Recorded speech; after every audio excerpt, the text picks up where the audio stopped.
Aí deixa os pastorzinhos pequenos de lado, né?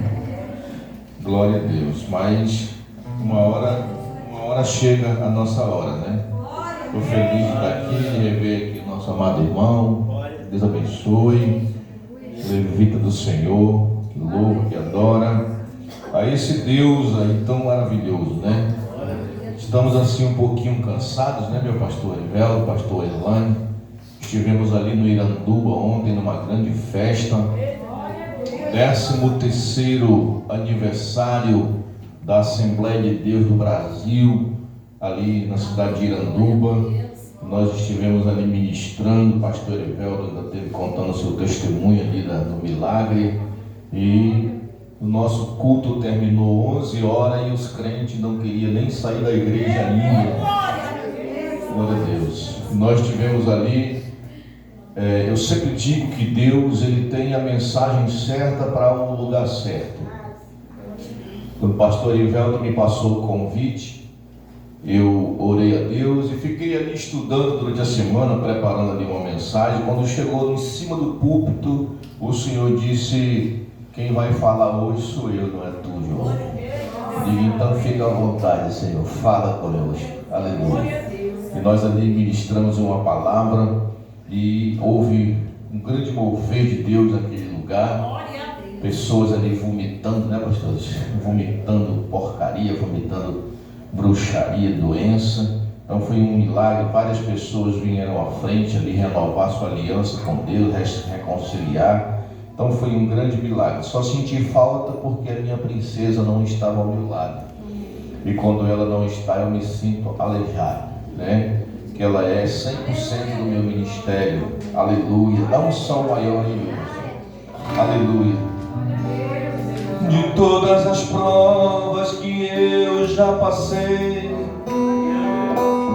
é bem difícil, Senhor, a gente ter que ouvir acusações do vil tentador.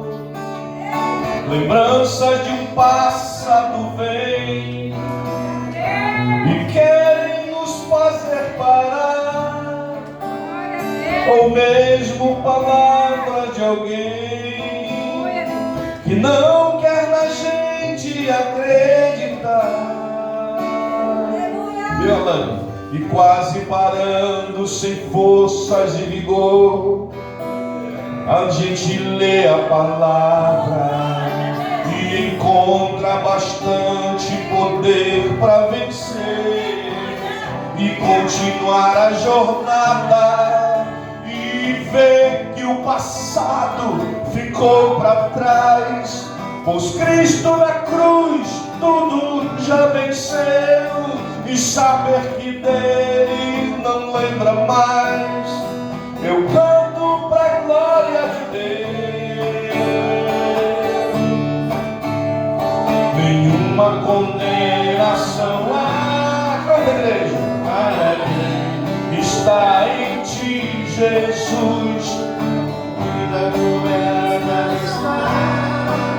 Pelo sangue que verteu na cruz, é certo que provas virão, investidas do vil tentador. Nenhuma condenação há para quem está em ti, querido Senhor. Satanás, ele tenta jogar muitas vezes a culpa do nosso passado sobre nossas vidas, mas aquilo que o Senhor Deus fez por nós na cruz pagou todo o meu débito, toda a minha dívida, e hoje eu não devo mais nada, eu sou livre. Aleluia, louvado seja Deus. Até conversava ali com o Erlane ontem, nós chegamos em casa quase 1h da madrugada, não foi, Erlane? Que culto poderoso, e nós vimos conversando justamente sobre isso, né, Erlane? Que um certo dia, depois de me converter, eu fui tirar um atestado de antecedentes criminais com medo, achando que ia ficar preso. Quando chegou ali naquela delegacia, eu observei e recebi uma cartinha dizendo: neste estado nada consta contra João da Silva. Aleluia! E também assim aconteceu com Erlande, né, Erlande? Eu creio que Deus, Ele apaga todo o nosso passado. Deus, Ele não está querendo jogar em face, jogar em rosto aquilo que nós fizemos. Louvado seja o nome do Senhor. Martinho Lutero, quando estava já decaindo para a morte, ele teve uma visão que Satanás chegava diante da sua cama e estendia um pergaminho assim, estendia um pergaminho com todos os pecados que ele havia concedido durante essa vida na terra. E Satanás disse: olha aqui os pecados que tu cometeste. Ele disse: tu disseste bem, Satanás, eu havia cometido, mas hoje eu sou lavado e remido pelo sangue do Cordeiro de Deus. Aleluia. Ainda estou ainda sentindo a presença de Deus desde ontem, meu irmão, porque Deus é bom. Meditar um pouquinho aqui na palavra de Deus, no livro de 1 Reis, capítulo 17. 1 Reis, capítulo 17. Vamos ler aqui alguns versículos nessa noite.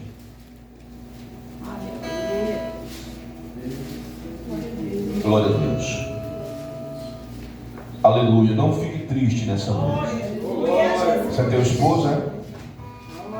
Fica triste não, filho. Deus tem um projeto na tua vida. Deus tem algo grande para ti. E você vai ser totalmente independente das pessoas. Tu não vai depender mais de ninguém. Entrega a tua vida para Jesus e tu vai ver o que Deus vai fazer na tua história. Diz assim: aqueles que puderem ficaram de pé, aqueles que puderem ficar, fiquem logo todos, né, irmão? Em reverência à palavra.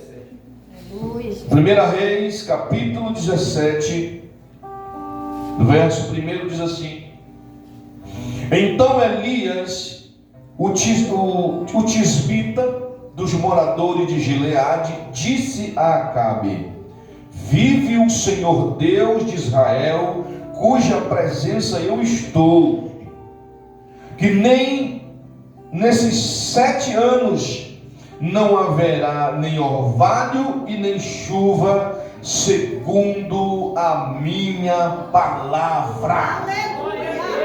Como o texto é pequeno, vamos repetir para gravar.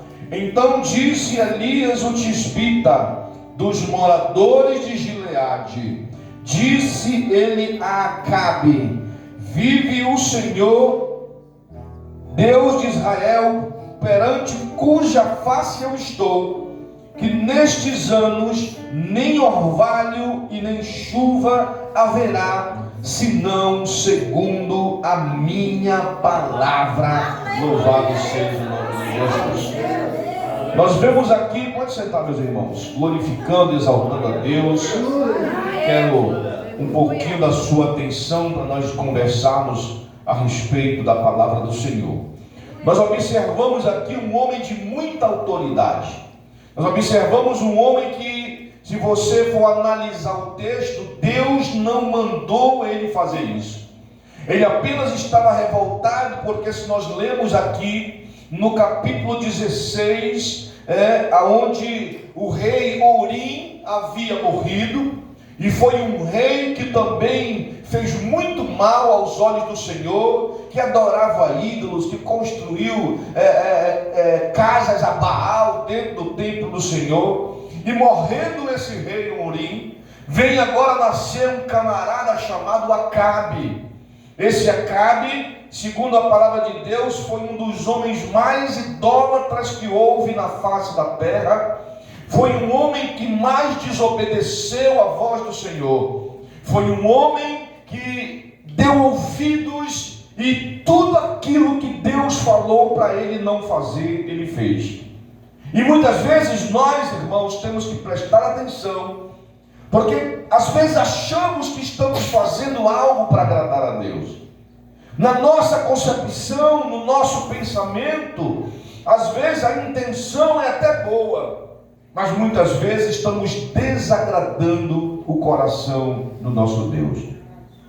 Por isso nós crentes precisamos de um discernimento de espírito. Pastor, o que é um discernimento de espírito? É você entender se é realmente Deus que está conduzindo você nessa vida.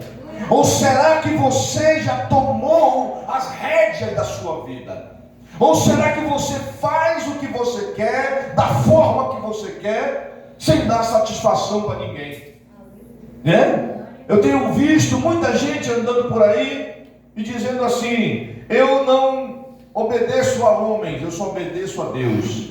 Isso aí para mim está desviado, porque nós temos que obedecer aos homens e também à voz de Deus. E esses homens, quando receberam o cargo, quando receberam ali a coroa, a Bíblia diz que os seus corações se voltaram para outros deuses. Meus irmãos, Deus, ele derrama bênção sobre o justo e sobre os injustos. Quando nós fazemos uma coisa que nós não temos consciência, a Bíblia diz que Deus não leva em conta o tempo da ignorância. E nós temos aqui pessoas quase da minha idade, eu acho que eu devo ser o mais velho aqui nesse lugar, Eu completei agora 26 de março, 54 anos de idade, novinho ainda, com essa cara de 20. Aí às vezes a gente acha que nós estamos trilhando o caminho que Deus entregou nas nossas mãos para fazer. E nós temos que começar a entender que livre-arbítrio, ele está destinado para o mundo. Crente não tem mais livre-arbítrio. Crente não tem mais eu faço o que eu quero. Deus derramou a unção sobre o rei Orim. Ele desobedeceu a Deus. E o seu filho Acabe, vendo também os erros de seu pai, trilhou no mesmo caminho que o seu pai Orim havia trilhado. E desobedeceu a Deus. Começou a fazer tudo aquilo que Deus não se agradava. E muitas vezes nós achamos que ele reinou aqui, se eu não estou enganado, não dá tempo de ler o texto, 22 anos ou foi 23 anos que ele reinou. Mas as coisas estão dando certo, pastor. Está tudo indo legal. Nem tudo que está indo legal está agradando o coração de Deus.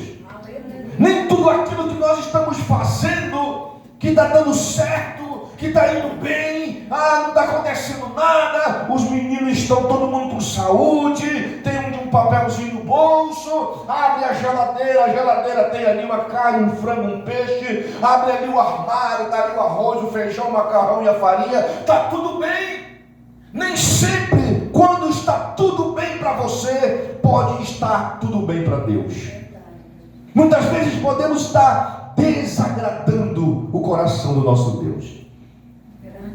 Mas sempre Deus levanta alguém para nos repreender. Aleluia!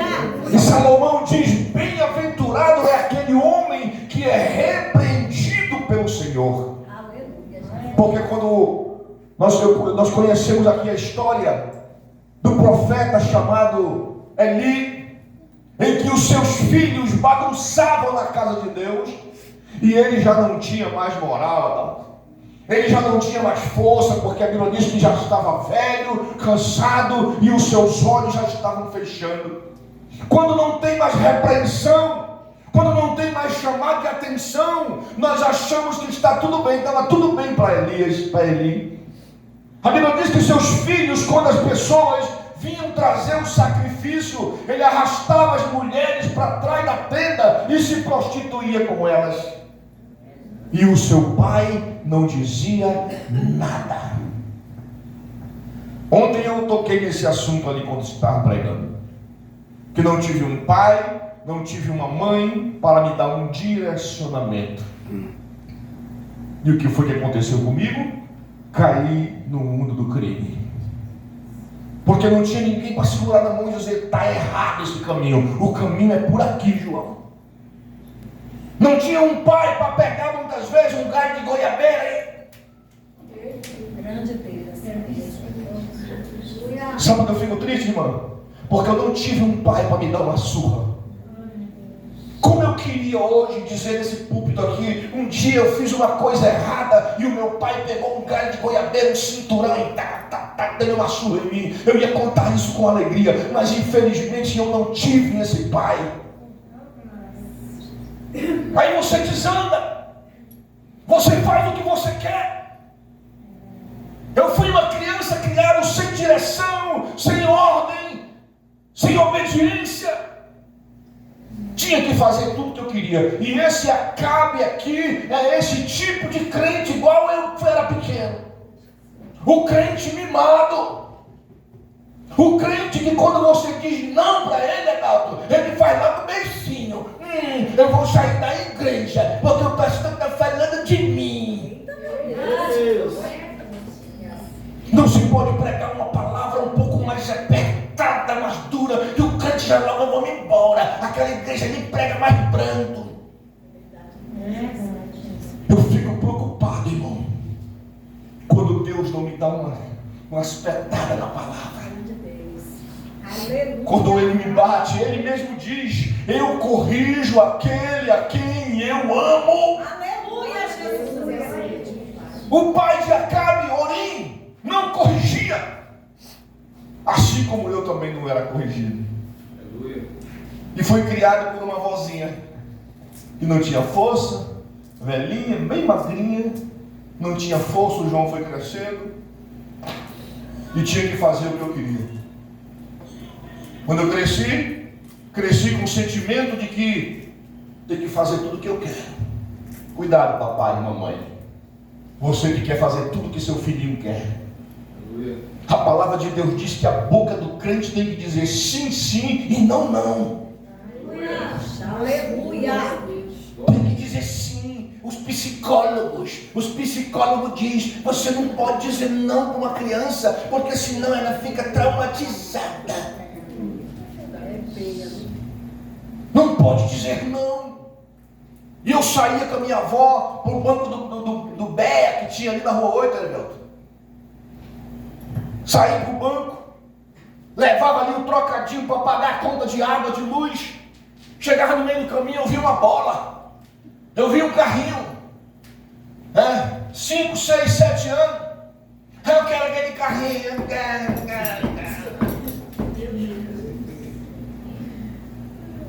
E perturbava minha avó e se jogava no chão, fazia aquela festa toda. E a vovozinha com medo ali, com vergonha, tirava o dinheiro da conta de energia para pagar o carrinho e a bola que eu queria. Fazia as minhas vontades. Não faça isso com seu filho, porque senão você destrói ele dentro da sua casa. E eu cresci com esse sentimento. Depois de já um pouco maior, encontrei uma moçada ali que começou a me desencaminhar. Aí já botava um 38 e já tomava. Naquela época não tinha celular para roubar, né, Livelto? Naquela época era cordão, pulseira, carteira, tênis, calça. Roubava tudo de uma pessoa. Porque eu cresci com o sentimento de que eu posso tudo, de que tem que me dar do jeito que eu quero, porque senão eu fico birrento. Assim mesmo tem crente na presença de Deus. Tem crente que diz: se tu não me der, eu não vou para a igreja mais. Oh, Deus vai deixar de ser Deus se você não vir mais para a igreja. Ou ele fazendo, ou ele dando, ou ele curando, ou ele fazendo, ele continua sendo Deus. Se ele não fizer, ele continua sendo Deus. O apóstolo Paulo diz: quando eu era menino, eu agia como menino, mas agora eu sou um homem, tenho 54 anos, já pedi muita coisa para Deus e Deus disse não. Eu continuo amando Ele da mesma forma. Diz a Bíblia que surgiu aqui na história, como nós lemos no texto, Elias o tisbita. Elias, quando viu esse menino mimado, Acabe. Tem gente, mas deixa eu esclarecer uma coisa para você aqui, irmão. Não vai ficar bravo comigo, tá bom, irmão? Não vai ficar bravo. favor. Tem gente que acha que o pecado de Jezabel é maquiagem, é pintura, é brinco. Está totalmente enganado, irmão. Biblicamente, estou falando de Bíblia. Eu não estou falando de usos e costumes de doutrina de igreja fulana beltrana. Estou falando de Bíblia. Quando João no Apocalipse fala para uma das igrejas da Ásia, ele diz: eu tenho contra ti que tu toleras Jezabel dentro da igreja. Aí as pessoas pensam logo, né? Ai, as irmãs que usam maquiagem, as irmãs que usam... É as mulheres que querem mandar no marido. Isso é do Satanás. Eu estou falando Bíblia, irmão. Quando se refere o pecado de Jezabel, vai estudar a Bíblia para você ver o que diz. O pecado de Jezabel não era maquiagem, batom, brinco, não, irmão. O pecado de Jezabel, ela queria ser macho, ela queria mandar na casa, que quem manda é eu, que quem fala é eu. E o covarde do Acabe, igual um cachorrinho. E ele se acostumou desse jeito. E Elias, vendo a situação, disse: que negócio é esse, meu? Tu não é o rei, rapaz? Não é tudo que tu pôs a partir de agora. Agora eu vou começar a pregar. O texto diz assim: Elias o tisbita levantou, bateu no peito, olhando na cara do covarde do Acabe, e disse: a partir de hoje não vai chover. Sabe por quê? Porque tu é frouxo, tu é covarde. Quem manda em ti é tua mulher, seu canalha. Foi isso que ele falou, irmão, na minha tradução, né? E não caiu mais uma gota de água. E você pensa que Deus ficou chateado com isso que ele fez? Ficou não, irmão. Só que tem um porém. Deus chama ele: isso aqui, irmão, isso aqui era para dar no Fantástico domingo. O homem que disse que não ia chover era para sair no Jornal de Israel. Era para ir para o Facebook e todo mundo ver aquilo que aconteceu. Mas ao invés disso, quando nós fazemos algo para Deus, viu, Erlane? Quando nós fazemos algo para Deus, nós somos usados tremendamente. Aí nós queremos muitas vezes, irmãos, que a trombeta toque para nós. Nós queremos receber palminha dos homens. E Deus disse: eu gostei do que tu fez, Elias. Eu gostei do que tu fez. Vem aqui. Olha aqui o versículo aqui. Deixa para a Bíblia aqui para dizer. Está pregando, não é Bíblia. Depois disto veio a palavra do Senhor, 17:2, e disse: vai-te daqui e vira-te para o oriente e te esconde junto ao ribeiro de Querite, que está dentro do Jordão. E há de ser que beberás do ribeiro, e eu ordenei aos urubus, irmãos, corvos. Eu ordenei os corvos que te alimente com carne e pão pela manhã, e à noite carne e pão, e ele bebia do ribeiro. Glória a Deus. Quando nós achamos que somos alguma coisa, quando nós achamos que somos suficiente, Deus diz: não, espera aí. Quem falou foi tu, Elias. Quem disse que não ia chover foi tu, mas quem parou a chuva foi eu. Aleluia. Eu é que tenho o poder de parar a chuva. O problema de nós, seres humanos, aleluia, meu Deus, é muitas vezes achar que nós foi que fizemos o milagre. E temos visto muitos pregadores aí grandões recebendo glória. É gente, meu amigo, eu tenho ganhado muitas almas para o reino de Deus, mas não é eu que convenço, é o Espírito Santo de Deus. Vi na internet um dia desse aí um pastor pregando, e quando ele terminou, ele botou o sapato assim, Adalto, e os irmãos vieram beijar o sapato dele. Ah, miserável, querendo a glória, que a glória pertence só a Deus. A glória pertence a Deus. Você faz, você planta, você rega, você molha. A palavra de Deus diz: um é aquele que colhe, o outro é aquele que planta, mas quem dá o crescimento é Deus. Aleluia.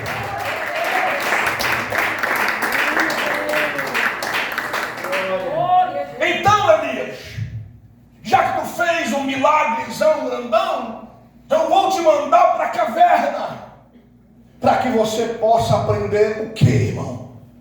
Eu não sei se tem alguém aqui na caverna. Vamos já descobrir. Vamos já descobrir se tem alguém aqui na caverna. Se tiver, eu quero convidar você a sair de dentro dessa caverna. Vou te mandar para... Qual é a intenção quando Deus manda alguém para a caverna? Erivelto passou nas cavernas, não é mesmo? Muita. Passou as cavernas aí do derrame, do infarto. O Irlande também passou as cavernas aí. O Márcio, né, Márcio? Também tem passado umas cavernas. De vez em quando tem cavernas que Deus, Ele nos conduz em direção à caverna. Ah, eu estou passando esse momento, foi o diabo. Nem sempre é o diabo. Diz a Bíblia no capítulo 37 de Ezequiel que o Espírito de Deus levou Ezequiel para o vale. Aleluia! O Espírito de Deus pegou ele, irmão. E no capítulo 8 de Ezequiel, sabe o que diz? Que pegou pelo cabelo, meu irmão. Está escrito lá, só ler. Ezequiel capítulo 8, ele diz: eis que o Senhor me pegou pelos cabelos da cabeça e me levou até o santuário. Quando o crente não quer ir andando, Deus arrasta pelos cabelos. Deus traz pelo cabelo, irmão. Porque nós estamos aqui, como eu acabei de dizer no início, crente não tem mais negócio de livre-arbítrio. Livre-arbítrio eu faço quando eu quero, eu vou quando eu quero, quando eu não quero eu não faço, o pastor chama eu não vou. Não existe mais isso. O mundo tem livre-arbítrio para escolher se quer ir para o forró, se quer ir para o boi, se quer ir para a droga, se quer ir para o crime. Mas o crente só tem uma saída: ou ele vai para o céu, ou ele vai para o céu.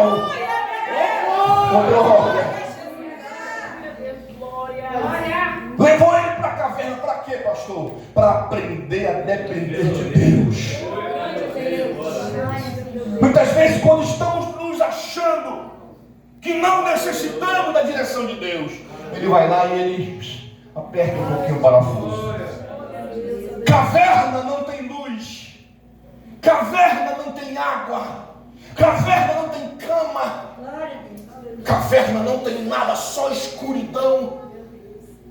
Se você entrar, eu já fui uma vez aqui em Figueiredo, tem aquela caverna do Maruaga.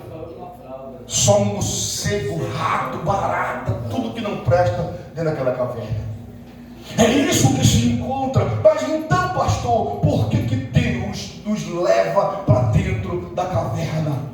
Para aprendermos a ouvir a voz dele e descobrir que a última palavra, como diz o meu amigo pastor Erivelto, a última palavra vem de Deus.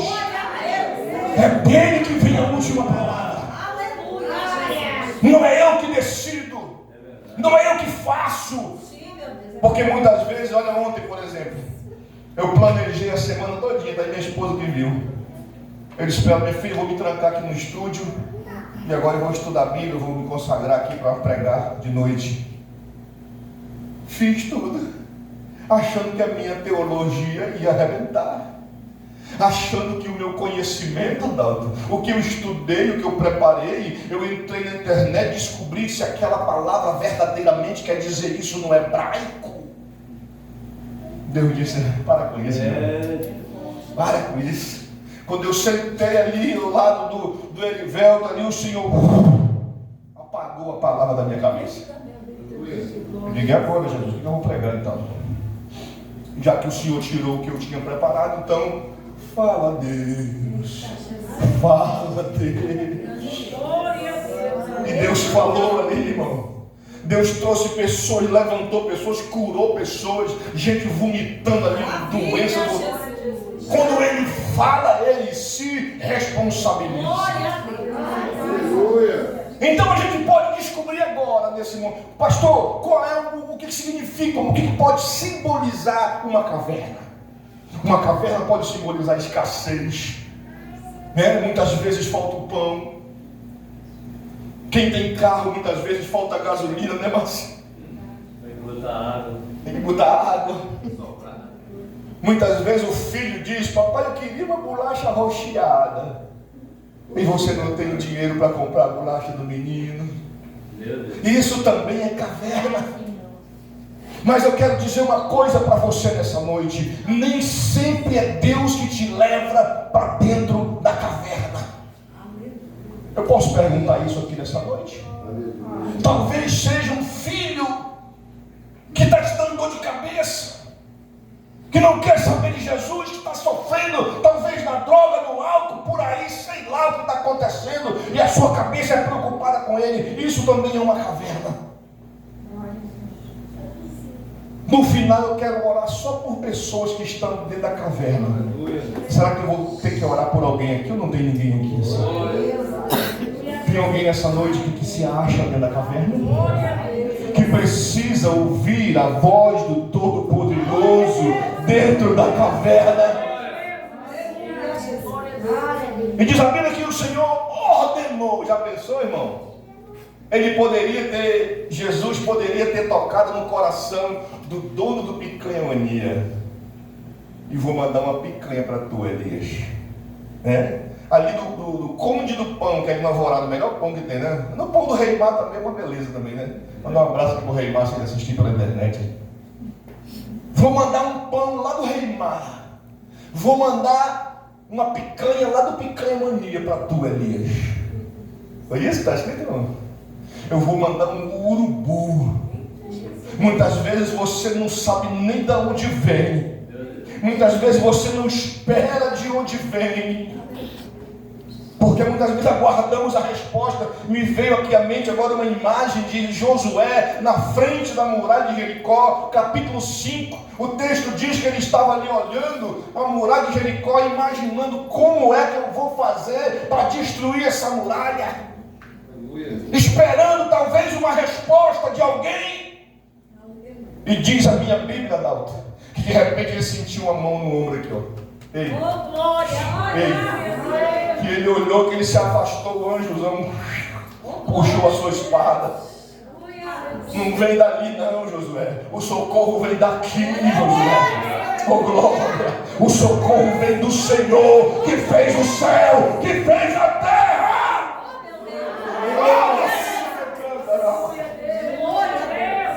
Quem é você? Ele disse: não interessa quem eu sou, quero saber. Eu sou o príncipe do exército do Deus vivo. Oh glória. Josuézão caiu com o rosto em terra ali. Depois que a gente se curva, viu, Márcio, a vontade de Deus, depois que a gente reconhece que Ele é o anjo do Senhor, a gente se curva diante do Senhor. Ele levanta, que agora eu vou te orientar o que tu deve fazer. Mas como toda caverna tem fim, um certo dia melhorou a caverna do Elias? Não, piorou, irmão, porque acabou a água. Porque eu quero deixar uma palavra profética. Só quem recebe, levanta a mão direita. Só quem recebe.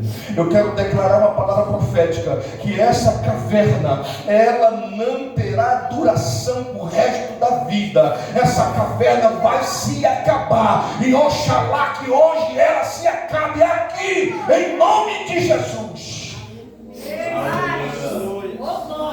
Acabou a caverna. Diz o texto que acabou a água. Quando acaba a água, Deus se levanta.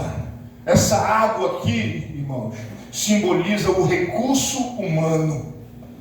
Essa água aqui simboliza os recursos que você tem. Me diz a hora aí, que ontem eu preguei até 11 horas. Falta 15 minutos. Essa água simboliza as forças que você ainda tem. Aí o texto diz que acabou a água. Acabou o suprimento, acabou o alimento. Os urubus não trouxeram mais nada, porque a prova de Deus, ela tem tempo, ela tem começo, meio e tem fim. E chegou o fim da prova de Elias ali. Mas a gente acha que quando chega ao fim, agora vai ser mar de rosas. Tinha um irmão, o irmão Paulo, da irmã Raimunda, ele cantava assim: a prova vem e passa, não desanima não. Quando termina essa, vem outra, meu irmão. Você pensa que vai terminar a prova, vai se acabar? Sabe por quê? Um conselho aqui para você. Eu fui um péssimo aluno da escola. Tu foi bom aluno, Arivaldo? Ixi, só o sangue de Jesus na tua vida também. Não fumava o negócio preto, direto. Eu reprovei umas 3 vezes a terceira série, irmão. Eu me expulsar da escola. E o Erlânio também, do mesmo jeito. Esse aqui Gazeteiro. 3 gazeteiros aqui de escola aqui. O Márcio é uma benção. O Márcio, vou falar dele. Nossa, era outro. Aí sabe o que aconteceu, irmão? Quando tem muitos que estão estudando. Quem está estudando aqui ainda? Tem alguém estudando aqui ainda? Está estudando ali, as crianças. Quando a gente não passa no final, na minha época, Adalto tem 30 anos, né? Não sabe essas coisas. Na minha época tinha uma tal de prova dos 9. Né, irmão? Você terminava aquela conta e a professora dizia: João, levanta e vem no quadro fazer a prova dos 9. Aí o cara tinha que ir lá e 9 anos, 0 caiu 0 contra cá, 9 anos, 9. A prova dos 9, irmão. Quando você não conseguia passar, ela dizia: te senta que tu está reprovado. Na vida do crente é assim, irmão. Pastor, essa prova está durando muito tempo. Não está durando muito tempo. É que quando chega na hora da prova dos 9, tu não consegue passar, aí tu volta pro rabo da fila de novo. Vai lá, e nunca termina. Ali aquela caixa de som ali é o troféu. Aquela caixa de som ali é o diploma. Aí você vai estudando, vai estudando. Quando chega bem aqui, já vai pegar o diploma. Aí você recebeu 0 na prova de matemática. Aí o que acontece? Volta para repetir o ano todinho. E tem muito crente, conheço crente, irmão, e toda vez que eu encontro ele: ai, pastor, a prova está difícil. Eu digo: não, é aquela ou já é outra? Não, é aquela ainda. Quer dizer, não passa, irmão. Não consegue passar a prova. Mas Deus ainda tem misericórdia. Ele disse: Elias, o que tu está fazendo nessa caverna, Elias? Sai dessa caverna, meu filho. Eu vou te mandar agora para o homem mais rico da cidade para te se alimentar na casa dele. Não. Esse eu vou te mandar para uma viúva mais lisa do que tu. Vou te mandar para a viúva. E olha só o que a palavra de Deus diz, irmão. Deus trabalha com palavra de ordem, palavra imperativa. Eu dei ordem, assim como ele deu ordem para os urubus, para os corvos, ele deu ordem também à viúva. Ele disse: eu dei ordem, eu ordenei uma viúva que ela te sustente. Aleluia! Glória a Deus. Que Deus mau! Aí o Elias chega lá, a coitada viúva está catando um farelinho de pau ali para fazer um fogo. Mas quando o homem de Deus está na direita, quem foi que mandou ele para lá para a viúva? Quem foi? Foi Deus que mandou ele. Aleluia. E quando você está dentro da obediência à voz de Deus, você pode, não é o lugar, viu, crente? Deixa eu dizer uma coisa para você aqui. Eu estou aqui na igreja do pastor Márcio, mas eu não estou prosperando aqui. Eu acho que eu vou mudar lá para outra igreja. Não é a igreja, irmão. Não é o local. Porque Daniel passou por 3 ou foi 4 reinos, e em todos os 4 ele foi bem sucedido. Então não é o local que você está. Eu vou sair daqui porque aqui a palavra não me alimenta, aqui eu não me sinto forte, eu vou para outro canto. Aí chega lá, já encontra outro defeito. Aí fica rodando para um lado e outro. Não é o local que nós estamos. É se nós estamos debaixo da obediência da palavra de Deus. Glória a Deus, aleluia. E quando ele chegou lá, ele disse: aí, mulher, tudo bem? Ela disse: tudo. Prazer, eu sou Elias, profeta. E ela conhecia ele, sabia que ele era homem de Deus. Olha só como a matemática. Eu vou falar aqui, cadê o relógio? Eu vou contar essa matemática aqui de Deus, como é diferente, aí eu vou terminar. A matemática de Deus é diferente da matemática do homem. Sabe por quê? Olha, presta bem atenção para você entender. Ele chegou com ela e disse: tu vai para onde? Ela disse: eu vou pegar ali um cascavinho de pau, ali uma lenha para fazer fogo. E olha só, preste bem atenção. Ela disse: eu tenho trigo para fazer quantos bolos? Quantos bolos? Só um. Ela disse: eu tenho um pouquinho pouquinho de azeite e um pouquinho de trigo para fazer só um bolo. Aí entra o profeta Elias com uma palavra profética e diz: vai e faz um para ti e outro para mim. Como que só dá para fazer um? Não tinha como fazer dois, só que a palavra que o homem de Deus lançou sobre ela já era uma palavra profética. Minha esposa estava falando um dia desse, pregando sobre os 10 leprosos que foram até Jesus. Sabe como foi que aconteceu o milagre da cura dos 10 leprosos?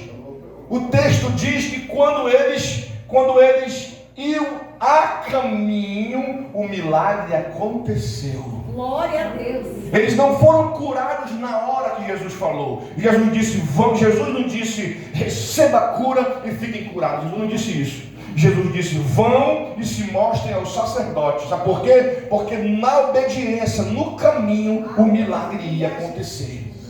Tanto é que quando chegou no meio do caminho, os 10 foram curados. Não chegaram no sacerdote, mas um voltou para agradecer a Jesus. Então, quando é, pastor, que o milagre acontece? Quando eu obedeço a voz de Deus.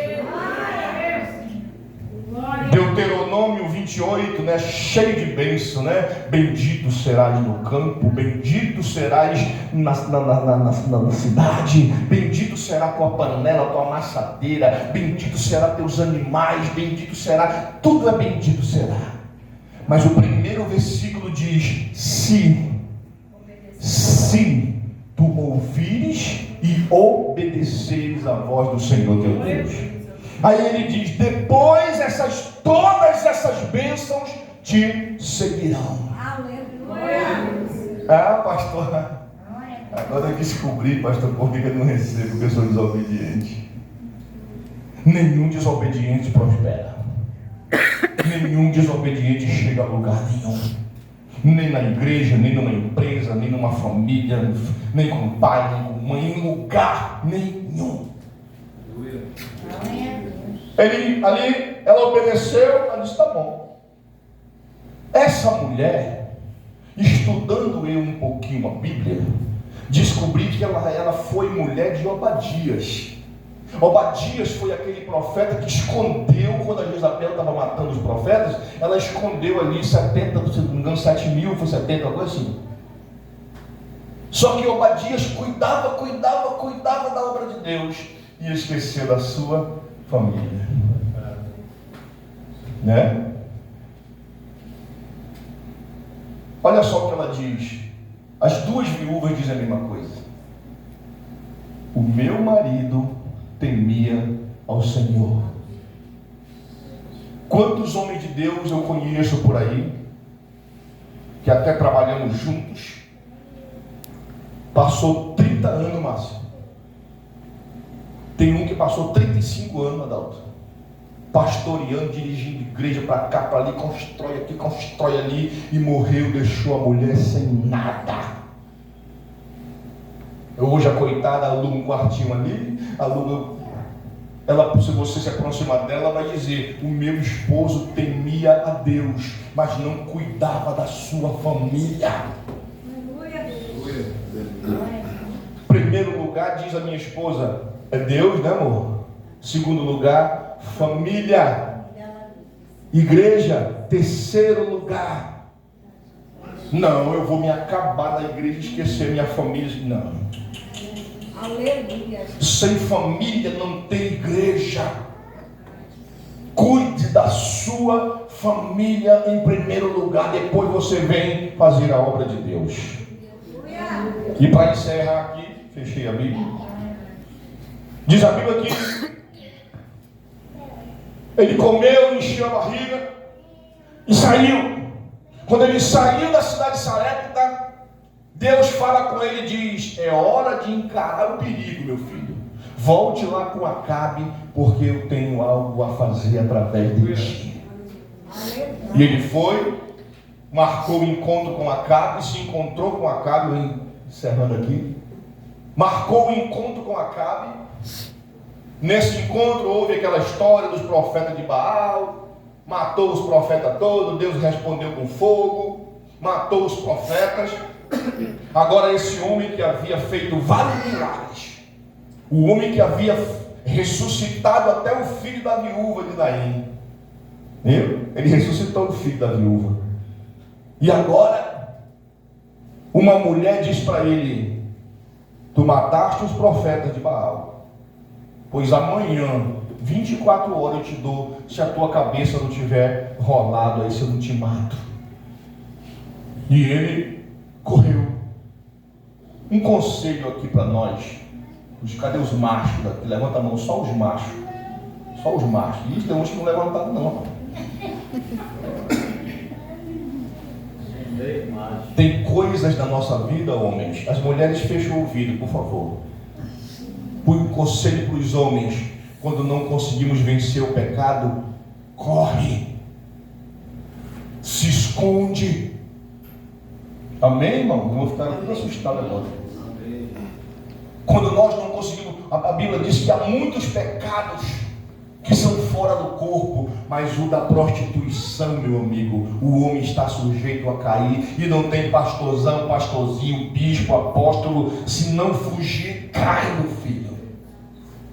Se não fugir, cai. Eu vou dar um conselho aqui. Ontem eu falei sobre isso também lá na igreja. Sabe o que tem destruído famílias? Aos casais, olha os casais bem novinhos. Quanto tempo junto? 2 meses? 2 anos? Olha aí, 2 anos. Tem gente que já tem 30, 40 anos.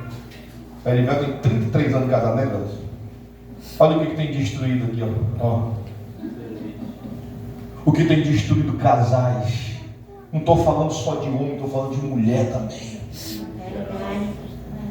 Um pastor amigo meu chegou na minha casa chorando: perdi minha família, perdi minha esposa, meu ministério por causa do celular. Enquanto a minha esposa estava dormindo do lado ali, 1 hora, 2 horas da madrugada, ele estava no celular. E isso não é só o homem não, a mulher também, irmão. Aí sabe o que acontece? Sabe o que acontece? Satanás olha lá do inferno e diz: olha aí o crente, a mulher dormindo, o homem dormindo, e ela e ele passando imagem no celular de madrugada. Aí ele toca num filho do cão. O filho do cão manda uma mensagem assim: oi, bebê. Oi, bebê. Aí a irmãzinha responde: oi. E o papo rola, o papo continua, e você acabou de adulterar contra o seu marido e contra a sua mulher. Pastor, mas eu nem fui para a cama, nem tive relação. Quando você trai a confiança do seu cônjuge, ou do homem ou da mulher, não é só numa relação sexual em cima de uma cama, não. É quando você mente, quando você engana. Ainda tem uns cabas sem vergonha ainda, aqui não tem, mas vou falar para a internet aqui. Tem uns cabas sem vergonha que ainda bota o nome trocado, Elivelto. É. O nome da menina é Raimundo, ele bota Raimundinho. Por que eu digo isso? Porque eu vi uma vez, eu estava com o celular, o servo de Deus me deu o celular rapidinho. Aí quando eu olhei aqui, chegou aqui uma mensagem: Roberto. Eu digo: meu irmão, é o Roberto. Me dá aqui, pelo amor de Deus. Não era o Roberto, era a Roberta. E Satanás tem destruído muita gente com isso, irmão. Muitos casamentos, vigia, cuidado. Verdade, sim. Em vez de estar ali 1, 2 horas da madrugada sozinho no celular, a mulher dormindo, o marido dormindo, vai dobrar o joelho e vai buscar a presença de Deus. E aqui eu estou encerrando. Diz a Bíblia que ele matou os profetas de Baal, e agora ele mesmo, essa mensagem dava mais 1 hora, mas não vou parar. Ele mesmo, se observa, alguém lembra aqui do que eu falei no início? Que quem mandou Deus para a caverna primeiro foi Deus que mandou. A primeira caverna foi Deus que mandou ele entrar. Vai para lá que os urubus vão te alimentar. Dessa vez, quem foi que mandou ele para a caverna? Ninguém.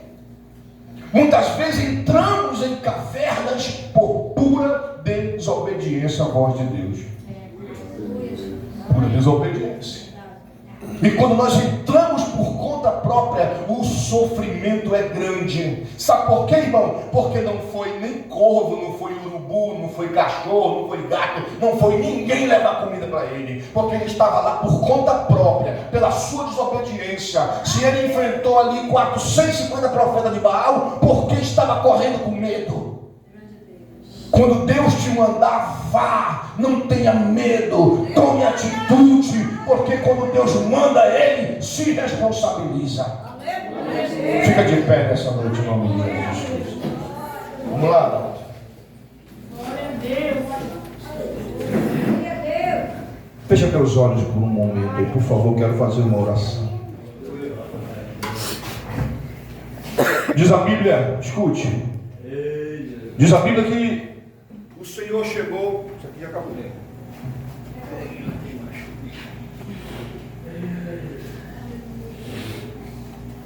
Oi. Diz a Bíblia que o Senhor chegou na porta da caverna. Aleluia. Tua presença é sol maior. Tua presença é real. O Senhor chegou na porta da caverna. Eu não sei o teu nome, você que está aqui nessa noite. E você também que vai estar me assistindo pela internet. Eu não sei qual é o teu nome. Mas eu ouço a voz de Deus te chamando. Ei, o que tu está fazendo nessa caverna? Ah, meu marido me deixou, pastor. Meus filhos me abandonaram. Eu estou nessa caverna agora. Ninguém me apoia, ninguém estende a mão para me ajudar. A voz do Senhor nessa noite ecoa na porta dessa caverna e diz: ei, sai dessa caverna agora.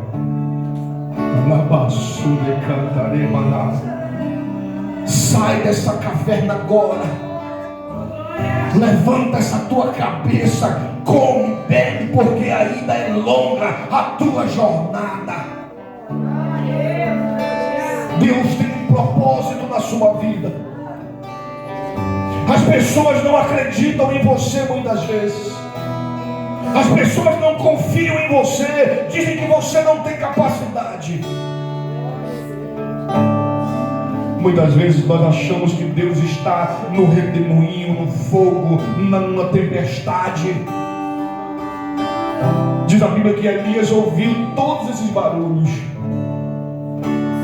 A tempestade, o vento rasgando a penha. Mas o texto me diz que Deus não estava naquele barulho. Talvez você esperasse hoje um pregador que viesse pular, gritar, derramar fogo, mas ele mandou uma palavra branda para o teu coração. Um vento suave.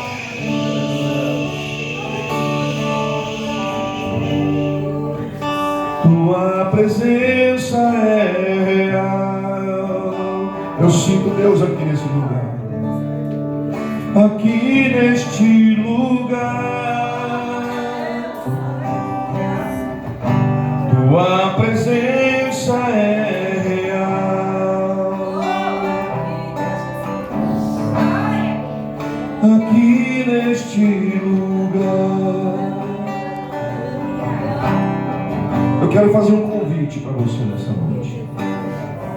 Se tem alguém nessa noite que precisa sair dessa caverna, pastor, preciso tomar uma atitude. O Senhor manda te perguntar: cadê o sonho da faculdade? Cadê o sonho de se formar? Não acabou não ainda. Ele cala. Não acabou ainda. Ainda tem uma jornada para você na caminhada dessa vida. Você tem 10 segundos segundos para sair do seu lugar e vir aqui. Eu quero orar por você. Eu preciso, pastor, sair dessa caverna. Eu preciso tomar uma nova direção na minha vida, pastor.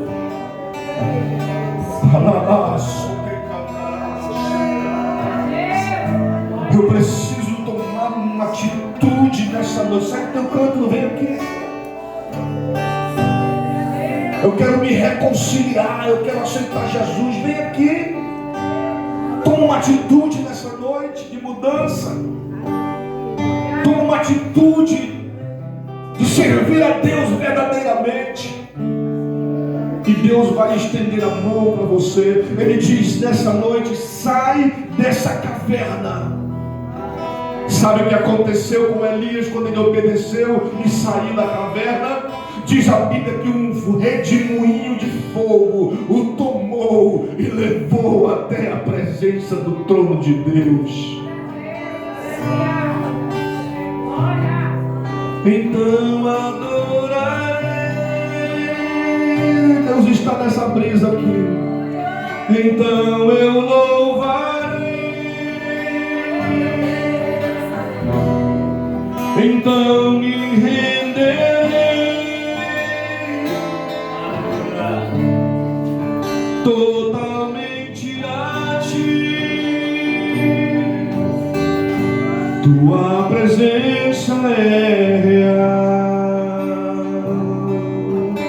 Quer vir para Jesus, vem? Quer vir para Jesus, vem? Perde não essa oportunidade, não, vem? Vem, meu filho, Deus tem propósito contigo. Deus tem propósito contigo com a tua esposa. Não deixa ela vir sozinha aqui. Vocês são uma só carne. Aleluia. Toma uma atitude hoje diante da presença do Senhor.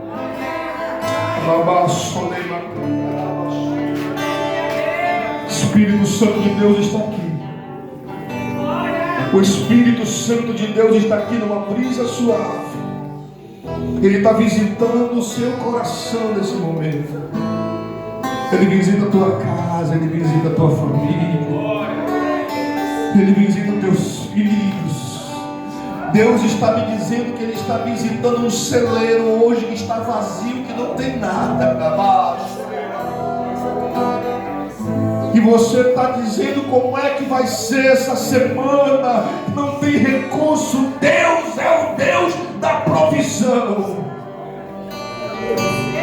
Toma teus filhos que vieram aqui à frente, Deus. Senhor, eu quero orar aqui por esse casal aqui, Pai. Eu quero orar por esses dois jovens. O projeto que Tu tem na vida deles, Pai. Toma essa moça nas Tuas mãos com essa criança. Eu consagro esta criança para Ti, Deus. Que ela venha nascer com saúde, que ela venha nascer feliz. Prepara um futuro para ela, Deus, para esta criança que vai nascer. E segura os seus pais na Tua presença, para que eles possam ensinar essa criança que vai nascer no caminho em que ela deve andar. Abençoa a vida do pastor Elane, Deus. Fortalece, meu Deus, os seus pés, porque ainda a jornada é longa. Visita teus filhos que vieram aqui à frente, que precisam sair, que tomaram uma atitude hoje para sair de dentro dessa caverna e ver a glória de Deus se manifestar na sua vida. Abençoa cada um nessa noite, meu Pai. E que hoje termine, meu Pai, um ciclo e comece amanhã, na segunda-feira, uma nova história na vida dos teus filhos. Aleluia! Só quem recebe, aplaude a esse Deus.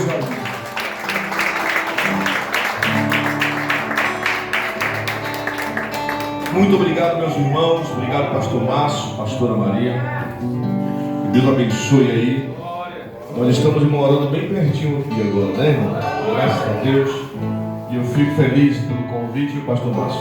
Sabe que sempre que convidar a gente vai estar à disposição aqui, saudade de Jesus, obrigado aí pelo apoio. Que Deus em Cristo vos abençoe. Dê mais uma salva de palmas, Jesus.